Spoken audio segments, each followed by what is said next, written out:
Bismillahirrahmanirrahim. Dear students, today we are going to start the chapter number 4. In chapter number 4, we are going to discuss socialization. Beta, what do we mean by word socialization?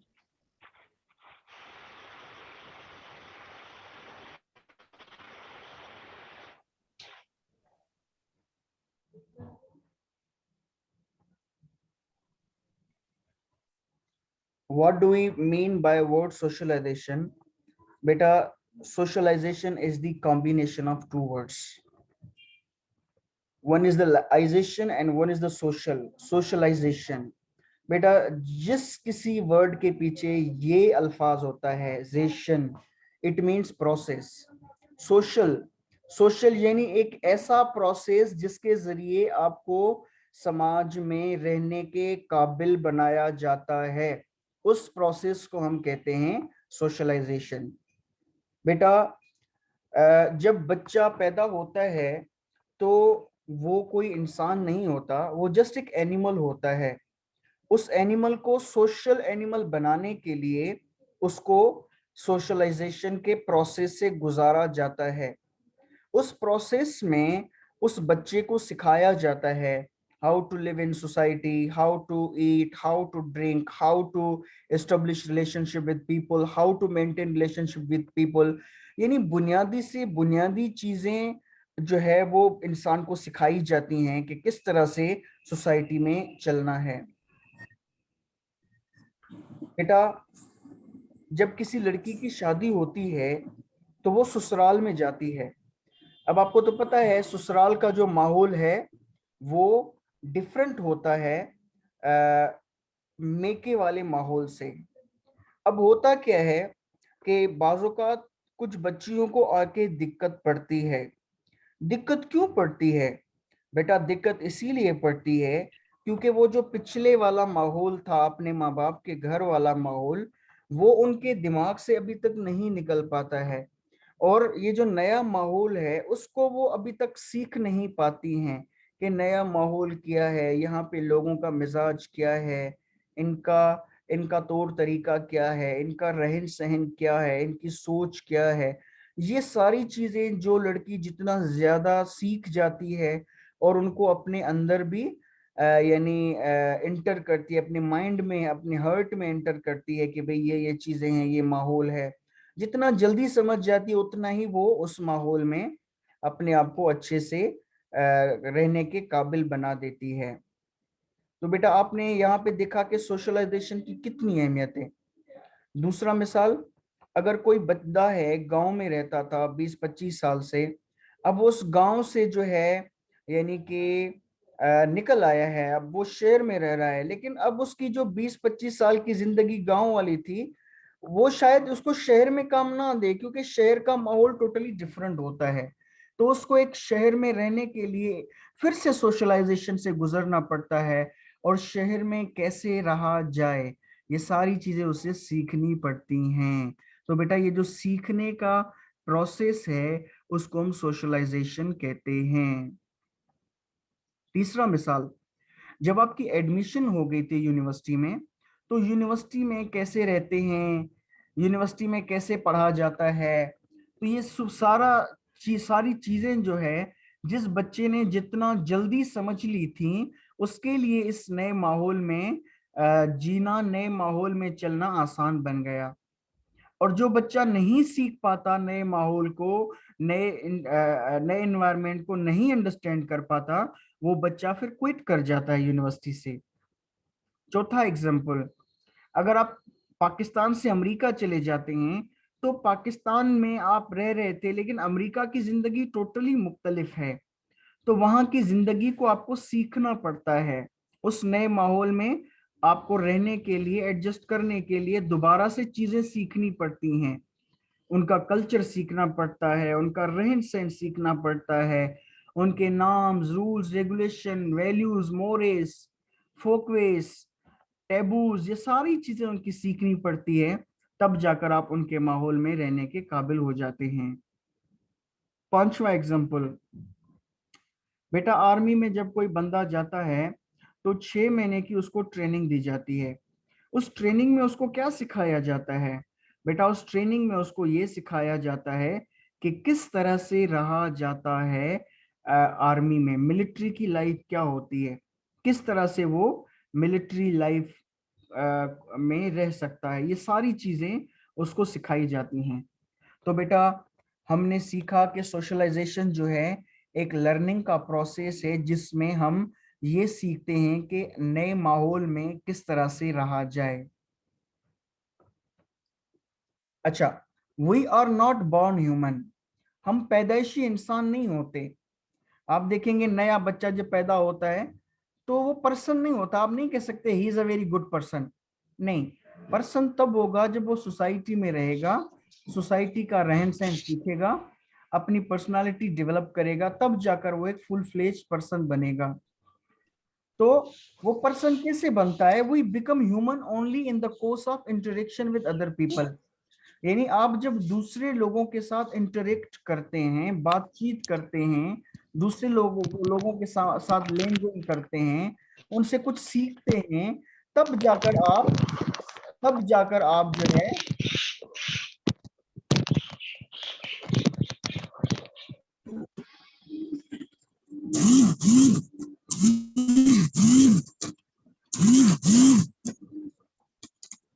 अच्छा बेटा, तब जाकर आप जो है यानी कि एक इंसान, फुल फ्लेज इंसान बन पाते हैं जब आप लोगों के साथ इंटरेक्ट करते हैं।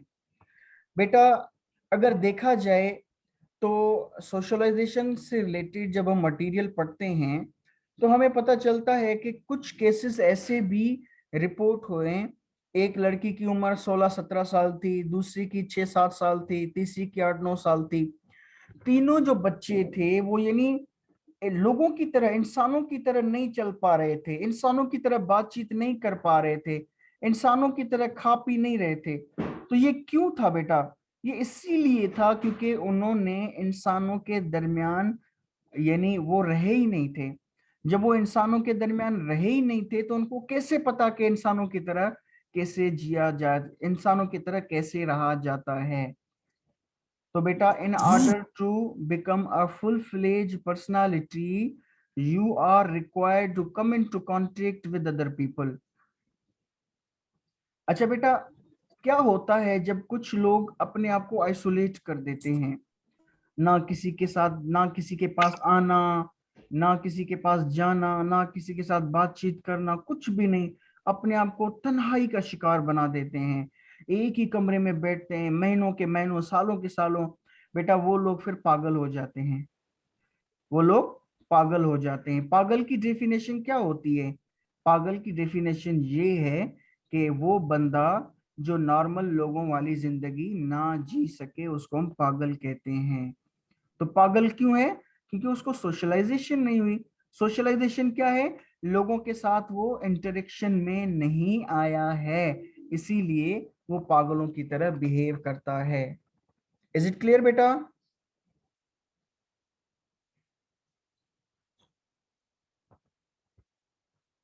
अच्छा, our humanness is a social product that arises in the course of socialization। यानी कि बेटा हमारी जो ह्यूमन नेस है, the fact of being human, आप एक इंसान हैं,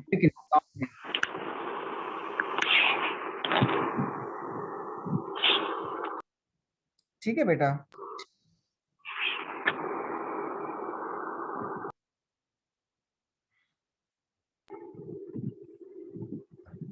आप इंसान हैं।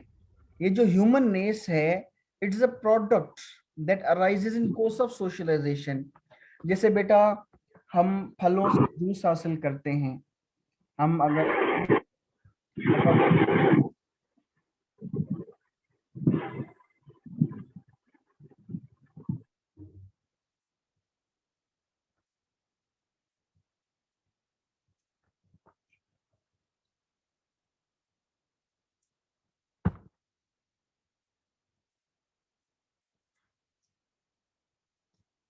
अच्छा बेटा, जैसे हम अ, फलों फलों को यानी मशीन में डालते हैं तो वहां से हमें जूस मिलता है। जूस क्या है? जूस प्रोडक्ट है। हमने कुछ इनपुट डाला तो उस इनपुट के नतीजे में हमें आउटपुट मिला जो कि जूस था। बिल्कुल उसी तरह ये जो ह्यूमन नेस है, आप एक इंसान हैं, बातचीत कर रहे हैं, आपकी एक पर्सनालिटी है, आपको आपको आपका एक नाम है, समाज में आपको अपने नाम से जाना जाता है, तो ये एक प्रोडक्ट है। ये प्रोडक्ट कहां से है? इसका इनपुट क्या था? इसका इनपुट था सोशलाइजेशन। बेटा जिसकी जितनी ज्यादा सोशलाइजेशन, वो उतना ही ज्यादा वैल्यूएबल पर्सन इन सोसाइटी। आप यूं समझें कि एक जग है, उस जग में हम नींबू का रस डालते हैं। अगर आप 5 नींबुओं का रस डालेंगे तो उतना जूस निकलेगा। 500 नींबू का जूस डालेंगे तो उतना, 500 नींबू को निचोड़ कर डालेंगे तो उतना जूस निकलेगा। और 5000 नींबुओं को आप निचोड़ कर उस जग में डालेंगे तो आपके पास उतना जूस होगा। तो बेटा नींबुओं को आप सोशल एक्सपीरियंस समझें। ये आपके छोटे छोटे सोशल एक्सपीरियंसेस होते हैं, और हर छोटे सोशल एक्सपीरियंस में एक सोशलाइजेशन का एलिमेंट होता है। तो जितने ज्यादा आपके सोशल एक्सपीरियंसेस होते हैं, उतनी ज्यादा आपकी सोशलाइजेशन होती है। जितनी ज्यादा आपकी सोशलाइजेशन होती है, उतनी ज्यादा आपकी पर्सनालिटी वैल्यूएबल होती है सोसाइटी के लिए। बेटा आपने ये सुना होगा कि कुछ पर्सनालिटीज होती हैं जो कि आउटगोइंग होती हैं, यानी बड़ी कॉन्फिडेंट होती हैं। वो कॉन्फिडेंट कैसी बनती हैं? क्योंकि वो हर तरह के लोगों से इंटरेक्ट करते हैं। कुछ लोग होते हैं वो इंट्रोवर्ट होते हैं। इंट्रोवर्ट शाय किस्म के लोग होते हैं, वो ठीक से बात नहीं कर सकते, ठीक से कहीं पे यानी अपनी बात नहीं पहुंचा सकते। क्यों होता है? क्योंकि वो कॉन्फिडेंट नहीं होते, वो सोशल एक्सपीरियंसेस को अवॉइड करते हैं।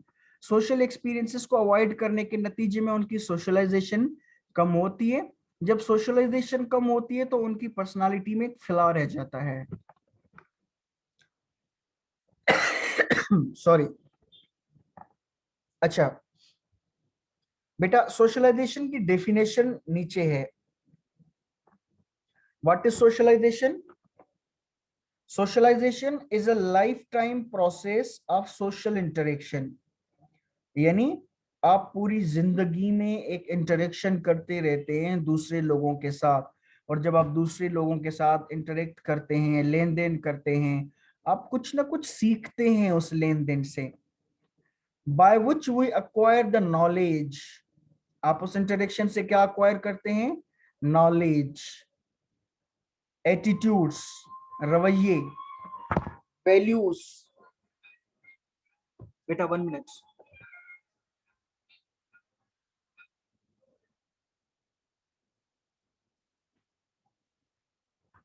अच्छा, वैल्यूज। बेटा वैल्यूज कहते हैं कदर, इकदार।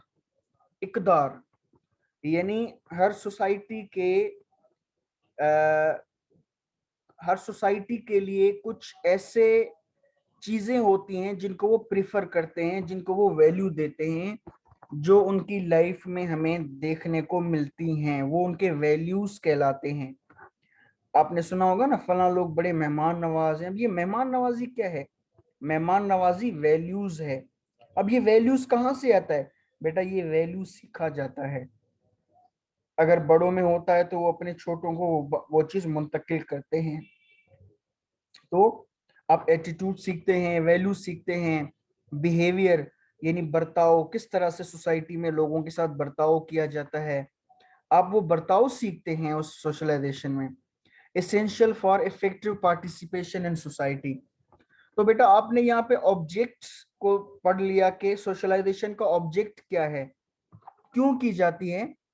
For effective participation in society. अब आप देखें, आप लोग यूनिवर्सिटी के स्टूडेंट हैं, आप लोगों को मौका मिला है शहर में आकर यूनिवर्सिटी में पढ़ने का। अब आपकी उम्र के दूसरे लोग भी होंगे जो गांव में रहते होंगे, और गांव में रहने की वजह से उनको वो सोशल एक्सपीरियंसेस नहीं मिल पाते हैं। तो उनको सोशल एक्सपीरियंसेस नहीं मिल पाते हैं। अब आप 16 साल की डिग्री जब लेकर निकलेंगे तो आपकी पर्सनालिटी एक गांव के अनपढ़ बंदे की पर्सनालिटी से ज्यादा शाइन करेगी। क्यों? क्योंकि उसको वो एक्सपीरियंसेस नहीं मिले हैं। उसको वो इंटरेक्शन नहीं मिला है जो आपको मिला है। अच्छा, अब इसका रिजल्ट क्या निकलेगा? इसका रिजल्ट ये निकलेगा कि आप जो है उस गांव वाले अनएजुकेटेड बंदे से ज्यादा इफेक्टिव होंगे सोसाइटी में। यानी आप कारामद होंगे, आप यूजफुल होंगे, आप असेट होंगे सोसाइटी का। आपको सोसाइटी से आप आपसे सोसाइटी को फायदा पहुंचेगा। आप उस तरह की पर्सनालिटी बन जाएंगे।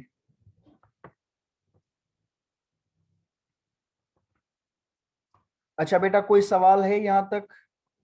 कोई बात जो आपको समझ में ना आई हो, या कोई बात आप शेयर करना चाह रहे हो? एनीवन? यस? एनीवन? सर अस्सलाम वालेकुम। वालेकुम सलाम जी बेटा। सर मैं कुछ कहना चाहता हूँ। जी जी। सवाल है सर, अगर ना अनपढ़ ना हो तो हमारा मुआशरा चल सकता है? और क्या? अगर अगर अनपढ़ ना हो हम्म। तो हमारा मुआशरा चल सकता है? अनपढ़ ना हो? जी बेटा, हमारा टॉपिक है सोशलाइजेशन। और जी जी सोशलाइजेशन में हम ये पढ़ रहे हैं कि आप जितना ज्यादा इंटरेक्ट करते हैं दूसरे लोगों के साथ, आप जितना ज्यादा सोशल एक्सपीरियंसेस अक्वायर करते हैं, उतना ही जी ज्यादा सर। आप इफेक्टिव बन जाते हैं सोसाइटी के लिए। और उसका सर सादा सा, मैं आपके जवाब पे आता हूँ। और उसका सादा जी सा जी मैंने कंपैरिजन ये दिया कि एक आम अनपढ़ बंदा है और एक पढ़ा लिखा बंदा है। ठीक है। जी अब जितनी चीजों का आपको पता होगा, चीजों का आपने पढ़ी है, तारीख को पढ़ा है, काफी चीजें पढ़ी हैं, और आप शायद लोगों के मिजाज को भी जाने, उतना वो बंदा नहीं जानता होगा जो कि यूनिवर्सिटी में नहीं पढ़ा है।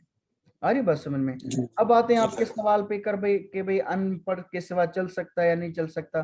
बेटा देखें, जी जिस मुआशरे में पढ़े लिखे अफराद ज्यादा होते हैं, वो मुआशरे ज्यादा तरक्की याफ्ता होते हैं, अच्छे से चल रहे होते हैं। उन लोगों बेशक। के, आप देखिए, अब जब हमारे पास जब इलेक्शन होती है ना, तो अनपढ़ लोग जो है वो जज्बाती होकर वोट दे देते हैं। लेकिन पढ़े लिखे समाजों में क्या होता है, वहां पे लोग सोच समझकर वोट देते हैं, तो उनके पास अच्छी हुकूमतें आती हैं। अच्छी हुकूमतें आती हैं तो फिर उन मुआशरों की तरक्कियां भी होती हैं। तो ये सवाल, यानी ये कंक्लूजन निकला कि जब आप तालीम हासिल करते हैं, एजुकेशन ज्यादा होती है, यानी पढ़े लिखे लोग ज्यादा होते हैं, अनपढ़ कम होते हैं, तो आप ज्यादा यानी तरक्की करते हैं। इसकी मिसाल फिर मैं दूंगा। एक तरक्की याफ्ता मुआशरा वो होता है, फॉर एग्जाम्पल उसकी मिसाल उस गाड़ी की तरह होती है जिसमें कोई फॉल्ट नहीं है, इंजन नहीं है, वो माशाल्लाह बड़ी तेजी के साथ जा रही है।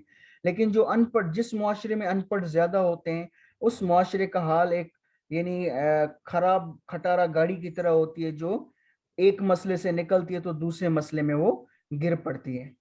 आ रही बात समझ में? Yes sir, thank you. अच्छा, अब हम आगे आएंगे।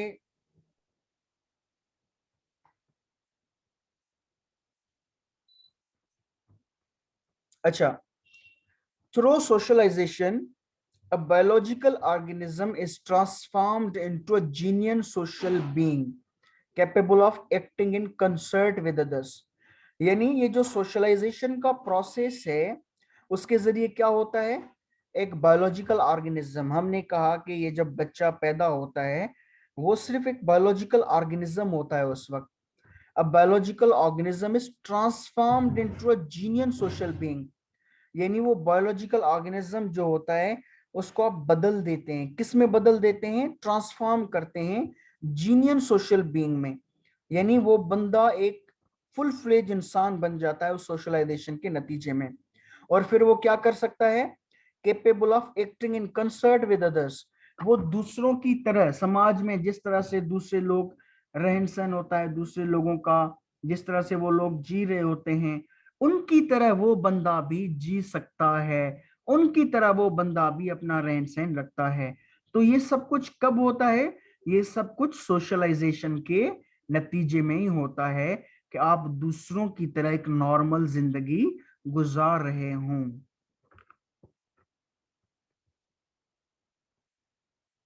अच्छा बेटा, उसके बाद सोशलाइजेशन में सोशलाइजेशन में एक कंट्रोवर्सी पाई जाती है, जिसको कहा जाता है नेचर एंड नर्चर। क्या कोई स्टूडेंट इस कंट्रोवर्सी के बारे में जानता है, नेचर एंड नर्चर के बारे में? Anyone has any idea? Anyone has any idea about nature nurture controversy? Okay, बेटा, नेचर नेचर यानी कि बच्चा जब पैदा होता है तो उसकी एक इनहेरिटेंस होती है, यानी उसके अंदर माँ और बाप के जीन्स पाए जाते हैं। ठीक है बेटा, अगर माँ और बाप दोनों काले हैं तो वो बच्चा भी काला ही होता है। अगर माँ बाप दोनों चाइनीज हैं तो बच्चे की शक्ल भी चाइनीज पर जाएगी, यानी जैसे माँ बाप, बायोलॉजिकली बच्चा भी वैसा ही होता है। तो ये कहलाती है nature. And what is the meaning of nurture? बेटा, नर्चर कहते हैं पैदा होने के बाद बच्चा जिस माहौल में होता है, जिस तरह के उसको तरबियत मिलती है, जिस तरह का आसपास का माहौल होता है, बच्चा बिल्कुल उस माहौल की तरह बन जाता है, उस माहौल की तरह बन जाता है। इसको हम कहते हैं नर्चर। तो बेटा, दो कंट्रोवर्सीज रही हैं, नेचर नर्चर। नेचर वाले कहते थे कि भाई एक जो बंदा है, एक जो पर्सनालिटी है, वो बिल्कुल ऐसी होती है जैसे माँ बाप होते हैं। अक्सर आप लोगों ने सुना होगा कि भाई आप लोग रिश्ता करते हैं, पहले उनके माँ बाप को देखें, उनका खानदान देखें। जब आप उनके बायोलॉजिकल चीजें देख रहे हैं, माँ बाप को देख रहे हैं, उनके दादा दादी को देख रहे हैं, उनका खानदान देख रहे हैं, ये क्या, ये बायोलॉजिकल उसका माहौल है, तो इसको हम नेचर कहते हैं। ठीक है। और नर्चर क्या है, यानी वो जिस माहौल में रह रहा है। तो नेचर वाले कहते हैं कि भाई बंदा जो है वो माँ बाप पर ही जाता है, जैसे माँ बाप वैसा बच्चा। लेकिन नर्चर वाले कहते हैं नहीं, ऐसा नहीं है, बच्चे को जैसा माहौल देंगे बच्चा बिल्कुल वैसा ही होगा। बेटा, आज से 300-400 साल यानी 20वीं सदी तक जो है वो ये स्कूल ऑफ थॉट जो है वो डोमिनेंट था। आप जो है वो 100 साल पहले, 200 साल, 300, 400, 500 साल पहले का मटेरियल पढ़ेंगे, किताबें पढ़ेंगे, उन किताबों में आपको इस तरह की चीजें मिलेंगी, नेचर। फॉर एग्जाम्पल, शेख सादी की एक किताब है, आप उसको अगर आप पढ़ेंगे, शायद गुलिस्तान सादी है नाम उसका, तो उसमें उसने एक हिकायत लिखी है। उसने कहा है कि एक चोरों का टोला था, वो चोरी करने आया, पकड़ा गया, बादशाह के महल में चोरी करने आया, वो पकड़ा गया। बादशाह ने कहा कि सबको फांसी दे दो। उनमें एक बच्चा था 7-8 साल का। तो एक वजीर था, उस वजीर ने कहा बादशाह को कि भाई आप ऐसा करें, इस बच्चे को छोड़ें, क्योंकि ये बच्चा जो गलत बना है ना, इस माहौल में रहकर बना है, नर्चर का असर है। अगर इसको अच्छी नर्चर मिलती तो ये ऐसा नहीं बनता। लेकिन बादशाह ने कहा नहीं, ये जो है खून उन चोरों का ही है, ये उनकी तरह ही जाएगा, आप इसको ना कहें, हम इस 8 साल के बच्चे को भी फांसी देते थे। लेकिन वजीर ने कहा नहीं, आप ऐसा ना करें, इसको माहौल अच्छा नहीं मिला था, इसको अगर माहौल अच्छा मिलता तो ये अच्छा बन जाता।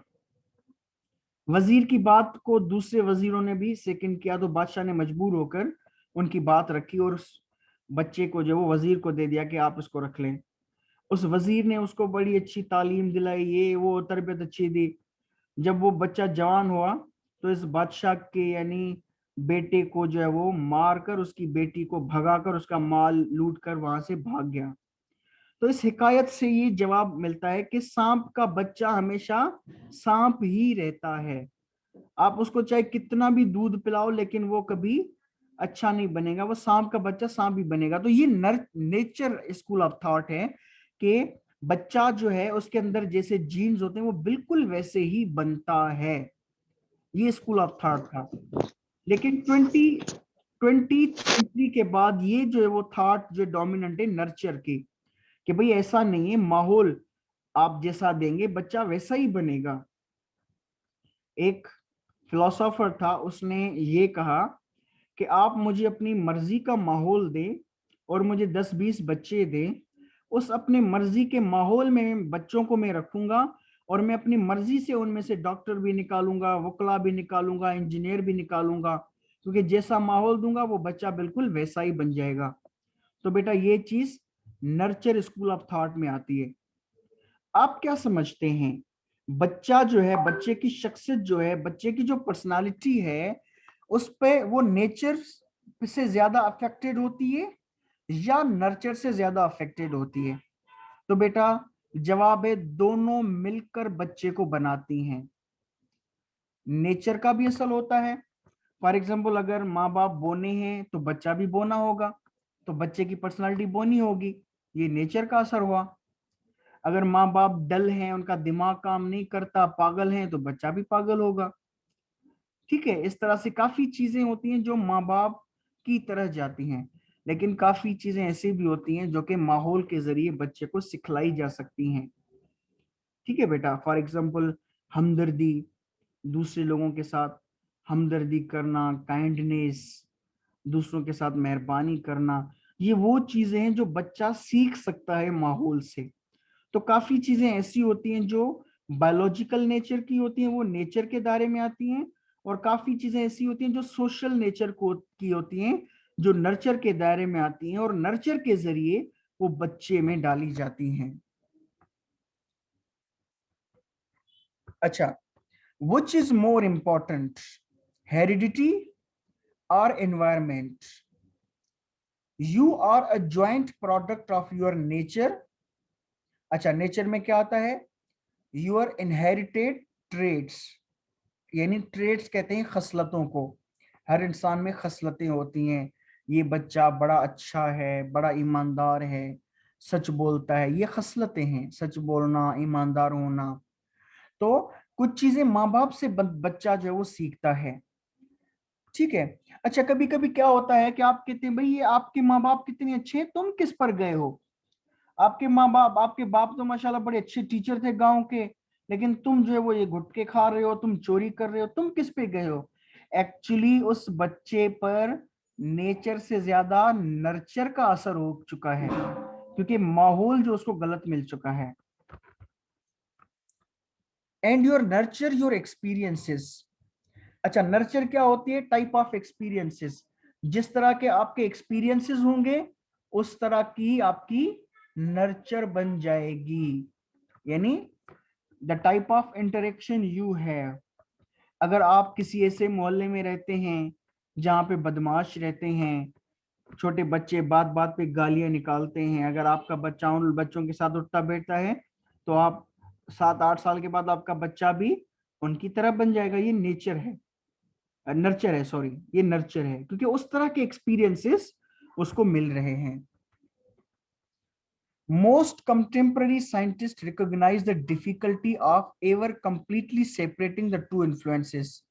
यानी दौरे हाजिर के जितने भी यानी साइंसदान हैं, उनको बहुत बड़ी दिक्कत होती है, वो मुश्किल में पड़ जाते हैं कि आया पर्सनालिटी के कौन से पहलू हैं जिन जो कि नेचर से अफेक्टेड होते हैं, यानी कौन सी चीजें अपने माँ बाप पे जाएंगी, और कौन से पहलू हैं पर्सनालिटी के जो कि तजुर्बात, एक्सपीरियंसेस से गेन किए जाते हैं। Because they interact in various ways to provide you with a distinct personality, unique and enduring behavior patterns. अच्छा बेटा, पर्सनालिटी की डेफिनेशन यहां पे आ गई। What is the personality? Personality is the unique and enduring patterns. Unique, unique यानी कि for example different different, आपका आपका बोलचाल, उठना बैठना डिफरेंट है, दूसरे लोगों से आप डिफरेंट हैं। इंड्योरिंग, इंड्योरिंग यानी ऐसा नहीं है कि आज एक तरह का है, कल दूसरे तरह का, तीसरे दिन तीसरे तरह का है, नहीं। आप यानी सालों से आपका इस तरह का ही बिहेवियर होता है, वो चलता रहता है, चलता रहता है, कंटिन्यूटी होती है आपके उस तरह के बिहेवियर में, उसको हम कहते हैं इंड्योरिंग। आपके यूनिक और इंड्योरिंग बिहेवियर पैटर्न्स को ही आपकी पर्सनालिटी कहा जाता है। The way you sit, the way you talk, the way you deal with other people, the way you the way you listen, the way you eat, the way you walk, ये सारी चीजें आपकी personality के unique and enduring behaviours कहलाते हैं, जिनको हम personality कहते हैं।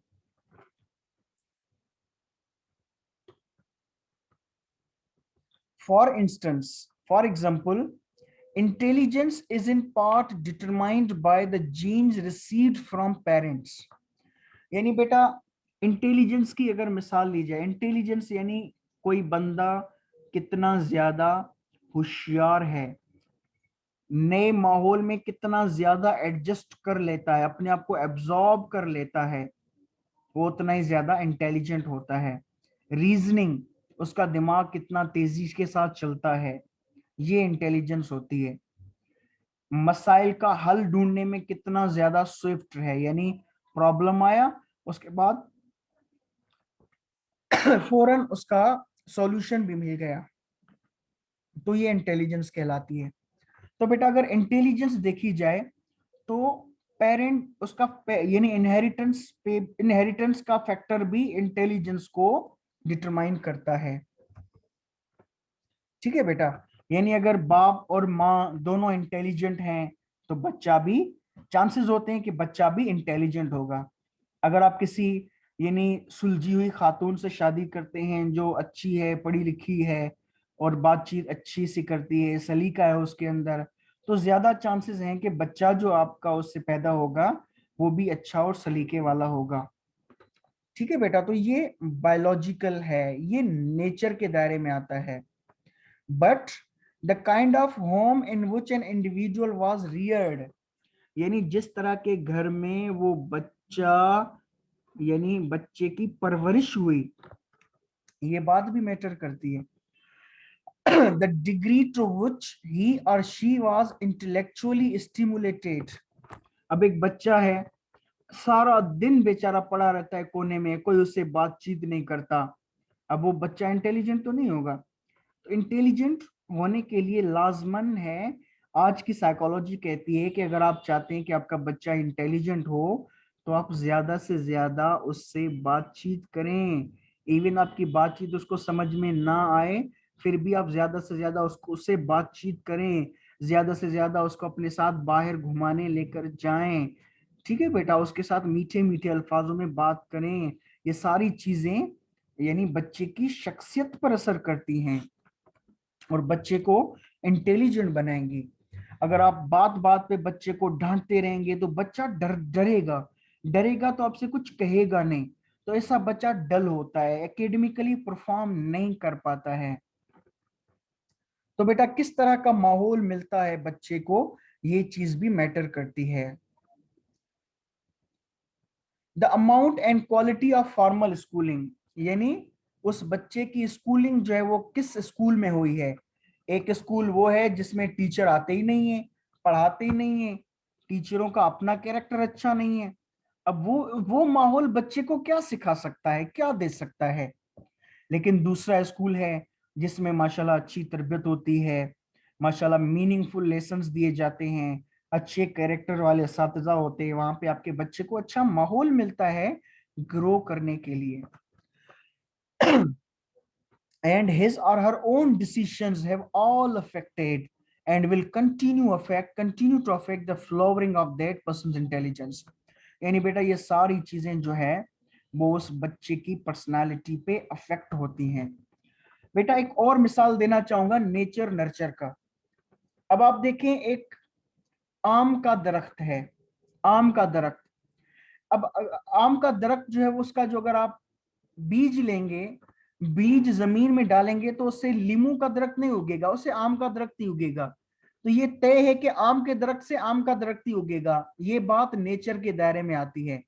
लेकिन किस तरह का आम बनेगा, आया मीठा बनेगा या खट्टा बनेगा, ठीक है, ये डिपेंड करता है आपने उसको किस किस तरह की मट्टी में डाला हुआ है, आपने उसको किस तरह का पानी दिया हुआ है, आसपास की आबो हवा कैसी है।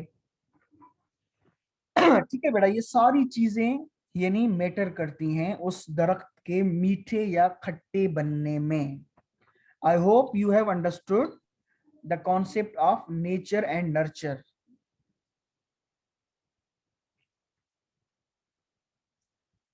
अच्छा, what is distinctive about human beings is our capacity for creating and using culture. बेटा जैसे कि पिछले चैप्टर कल्चर में हम पढ़ कर आए थे कि इंसान को जो चीज मुमताज करती है जानवरों से, वो है कल्चर को क्रिएट करने की सलाहियत। इंसान जो है वो अपने लिए कल्चर को क्रिएट करता है। तो ये जो कल्चर को क्रिएट करने वाली सलाहियत है, यही आपको एक इंसान बनाती है। और crime, डिस्ट्रक्टिवनेस, violence, hate, war and stupidity genetically bred within pathological social conditions। यानी बेटा कभी कभी आपने देखा होगा एक बच्चे की जो पर्सनालिटी होती है वो उसमें क्राइम की टेंडेंसीज पाई जाती है, वो मुजरिम जुर्म की तरफ ज्यादा माइल होता है। तो सवाल ये पैदा होता है उस बच्चे के अंदर में ये जो जुर्म के जरासीम आए, आया ये माँ बाप की तरफ से तोहफे में मिले या जिस माहौल में वो रहा था उसकी तरफ से उसको तोहफे में मिले। डिस्ट्रक्टिवनेस यानी गाड़ियों के शीशे तोड़ना, खिड़कियों के शीशे तोड़ना, लोगों की प्रॉपर्टी को नुकसान पहुंचाना, आया ये आदत उस बंदे में अपने माँ बाप की तरफ से पैदाइशी के तौर पर आई या माहौल से सीखा। आप लोगों ने ये सुना है ना फिल्मों में कि भाई कोई भी मुजरिम माँ बाप के पेट से मुजरिम नहीं होता, माहौल उसको मुजरिम बनाता है। ये नर्चर की बात कर रहे होते हैं, लेकिन ऐसा नहीं है। माँ बाप के जरासीम भी अपना असर दिखाते हैं। सिंधी में एक कहावत है, भित्त बुनियाद ते वींदी आहे, यानी जो दीवार है वो बुनियाद पर ही जाती है। आप जहां पे देखोगे दीवार है उसके नीचे ही बुनियाद होता है। अक्सर लोग कहते हैं ना, आपको देख कर कहते भाई अच्छा आपके माँ बाप ने आपकी ये तरबियत की, तो आपके चेहरे में माँ बाप की झलक दिखती है, आपके बिहेवियर में माँ बाप की झलक दिखती है। ये नेचर कहलाती है। हेट, दूसरों से नफरत करना, वायलेंस, तशद्दुद करना, स्टुपिडिटी, बेवकूफी, ये सारी चीजें, ये सारे ट्रेड्स जो होते हैं पर्सनालिटी में, आया ये माँ बाप की तरफ से आपके अंदर आते हैं या जिस माहौल में आप रहते हैं वो माहौल आपके अंदर में ये चीजें पैदा करता है। बेटा ये सारी चीजें नेचर और नर्चर की कंट्रोवर्सी का हिस्सा हैं। ये सारी चीजें, ये सारे सवाल नेचर नर्चर कंट्रोवर्सी में आते हैं। Is it clear? बेटा क्लियर हो गया? Hello Janita Syed, Fiza Iram. Yes sir, clear. अच्छा ठीक है बेटा। बेटा अभी हमें एक और सेशन करना है। आप लोग यहाँ पे देख रहे हैं टाइम सेशन का खत्म हो रहा है, तो इंशाल्लाह हम 3 मिनट के बाद नया सेशन स्टार्ट करते हैं, दूसरा सेशन। ठीक है बेटा, कहीं नहीं जाइएगा, 3 मिनट के बाद आप लोग ऑटोमेटिकली ज्वाइन कीजिएगा।